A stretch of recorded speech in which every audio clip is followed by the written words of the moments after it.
ನಿದ್ದೆ ಅಂದ್ರೆ ಎಷ್ಟು ಹೊತ್ತು ಅಂತೂ 8 hours ಅಂತ ಕೆಲವರು ಹೇಳ್ತಾರೆ, ಕೆಲವರು 6 hours. 6 to 8 hours.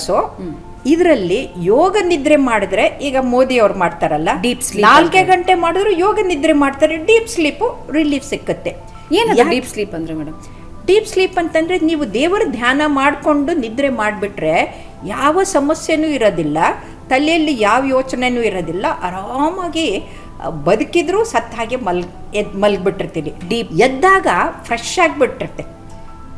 ಸೊ ಹಾಗಾಗಿ ಚೆನ್ನಾಗಿರುತ್ತೆ. ಆದರೆ ಈಗ ರಾತ್ರಿಯೆಲ್ಲ ಪಾರ್ಟಿ ಮಾಡ್ತಾರಲ್ಲ, ಬೆಳಗಿನ ಜಾವ 3 ಗಂಟೆ 4 ಗಂಟೆಗೆ ಮನೆಗೆ ಬಂದು ಆವಾಗ ಇದು ಮಾಡಿದ್ರೆ ಮುಂದೆ ಸೂರ್ಯವಂಶಿಗಳ ಥರ 12 ಗಂಟೆಗೆ ಎದ್ದರೆ ಅದು ಆರೋಗ್ಯಕ್ಕೆ ಒಳ್ಳೆಯದಲ್ಲ.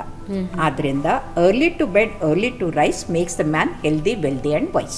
ತುಂಬ ಜನ ಇವಾಗ ನೈಟ್ ಶಿಫ್ಟ್ ಮಾಡ್ತಾರೆ, 12 ಗಂಟೆಗೆ ಮನೆಗೆ ಹೋಗ್ತಾರೆ. ಅವ್ರು ಹೇಳ್ತಾರೆ ನಮ್ಮ ಲೈಫ್ ಇರೋದೇ ಹೀಗೆ, ನಮ್ಗೆ ಹಿಂಗೆ ಮಾಡಬೇಕಾಗಿದೆ, ಅನಿವಾರ್ಯ ಅಂತ ಹೇಳ್ತಾರೆ.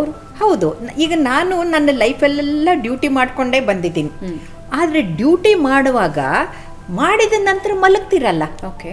ಇವರು ಆವಾಗ ಈಗ ಏನಾಗ್ಬಿಟ್ಟಿದೆ, ಮೊಬೈಲು ಇಂಟರ್ನೆಟ್ಟು ಇದರಲ್ಲಿ ಮಕ್ಕಳು ಕೂಡ ಅದರಲ್ಲೇ ಮುಳುಗೋಗ್ಬಿಟ್ಟಿದ್ದಾರೆ. ರಾತ್ರಿ ಎಲ್ಲ ಒಬ್ರು ಯಾರೋ ಫೋನ್ ಮಾಡಿದರು, ಮಗ ಭಾಳ ಬುದ್ಧಿವಂತ, ಇಂಜಿನಿಯರಿಂಗ್ ಸೀಟ್ ಸಿಕ್ತು, ಈಗ ರಾತ್ರಿ ಎಲ್ಲ ಮೊಬೈಲ್ ನೋಡ್ತಾ ಇರ್ತಾನೆ, ಬೆಳಿಗ್ಗೆ ಕಾಲೇಜ್ಗೆ ಹೋಗೋದಿಲ್ಲ, ಮಲಗಿಬಿಡ್ತಾನೆ ಅಂತ. ಇದು ಕೇವಲ ನಿಮ್ಮ ಪ್ರೊಫೆಷನ್ ಹಾಳು ಮಾಡೋದಿಲ್ಲ, ನಿಮ್ಮ ಹೃದಯನ್ನು ಹಾಳು ಮಾಡುತ್ತೆ, ಹೃದಯಾಘಾತಕ್ಕೆ ಕಾರಣ ಆಗುತ್ತೆ. ಹಾಗಾಗಿ 3 ಗಂಟೆಗಿಂತೂ ಕಡಿಮೆ ಯಾರು ಮಲಗ್ತಾರಲ್ಲ ಅವ್ರಿಗೆ ಹೃದಯಾಘಾತ ಕಟ್ಟಿಟ್ಟ ಬುತ್ತಿ. ಅವ್ರಿಗೆ ಹೃದಯ ಸ್ತಂಭನೂ ಆಗ್ಬೋದು, ಅಟ್ಯಾಕು ಆಗ್ಬೋದು, ಎರಡೂ ಆಗ್ಬೋದು.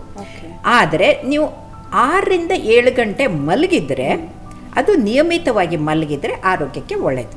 ಈಗ ನೀವು ಉದಾಹರಣೆಗೆ ಡ್ಯೂಟಿ ಮುಗಿಸ್ಕೊಂಡು ರಾತ್ರಿ 11:30 ಹೋದ್ರಿ, 11 ಗಂಟೆಗೆ ಹೋದರೆ ಬೆಳಗ್ಗೆ ನೀವು 6 ಗಂಟೆವರೆಗೂ ಮಲಗಿದ್ರೆ ಸಾಕಾಗತ್ತೆ. ಓಕೆ ಅಲ್ವಾ?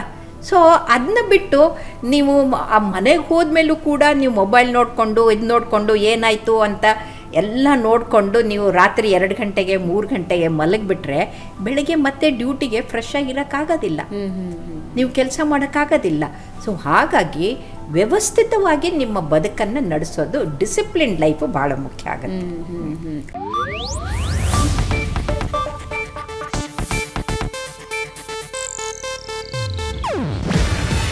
ಇದು ಏಷ್ಯಾನೆಟ್ ನ್ಯೂಸ್ ನೆಟ್ವರ್ಕ್ ಪ್ರಸ್ತುತಿ. ನೀವು ನೋಡ್ತಿದ್ದೀರಾ ಏಷ್ಯಾನೆಟ್ ಸುವರ್ಣ ನ್ಯೂಸ್.